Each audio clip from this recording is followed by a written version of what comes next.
Alechem Shalom, abordons aujourd'hui une des melachot hashuvot de Shabbat, qui est la melacha de pétrir, la louche, lâche, ça veut dire pétrir. Et après avoir écrasé les grains de blé, eh bien, nous obtenons de la farine. Cette farine est mélangée avec de l'eau, du sel éventuellement, elle est pétrie pour être cuite au four. Eh bien, le fait de pétrir est une interdiction de la Torah. Ceci est interdit dans la mesure où nous obtenons une pâte. Ça peut être une pâte fluide ou une pâte solide. Si le résultat obtenu n'est qu'un liquide, comme par exemple rajouter du chocolat ou du café dans du lait mélangé et que le résultat est complètement liquide, il n'y a pas interdiction de pétrir. Par contre, lorsque l'on obtient un pétrissage fluide, par exemple, si vous mélangez de la farine de céréales avec du lait et que l'on obtient une pâte fluide, pour donner à un bébé par exemple, on veut lui épaissir son biberon de lait, on y ajoute de la farine de céréales pour l'épaissir. Mais le résultat reste fluide, pas complètement compact, solide.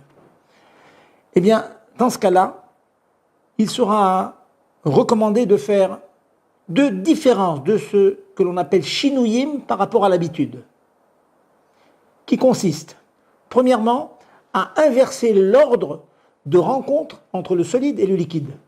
Par exemple, si vous avez l'habitude d'ajouter le liquide dans la farine de céréales, vous ferez l'inverse.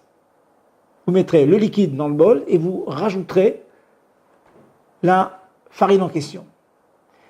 Une deuxième différence, un deuxième chinouille par rapport à l'habitude, c'est dans la manière de mélanger, de pétrir. Vous pouvez pétrir ou bien en passant d'un ustensile à l'autre, et ainsi l'élément solide va se mélanger à l'élément liquide, ou bien celui que je considère être le meilleur, c'est de mélanger de la manière suivante, en prenant une cuillère, une fourchette, et ensuite vous la passez dans le mélange, de haut en bas, de droite à gauche, de haut en bas, de droite à gauche, 2, 3, 10 fois, jusqu'à temps que l'on obtienne une pâte fluide. Donc, deux différences par rapport à l'habitude. Premièrement, changer l'ordre de rencontre aux farines et changer la manière de mélanger. Cela a l'air complexe, prenez l'habitude, ceci est indispensable pour obtenir un pétrissage permis. Cependant, si le pétrissage se fait de lui-même, épais, sans qu'il y ait intervention de l'homme. Par exemple, si vous prenez de la purée en flocons et vous ajoutez du lait ou de l'eau dans cette purée en flocons, je ne parle pas d'eau chaude, du problème de cuisson pour l'instant. J'escamote ce problème pour l'instant. Je ne parle que du problème de pétrir.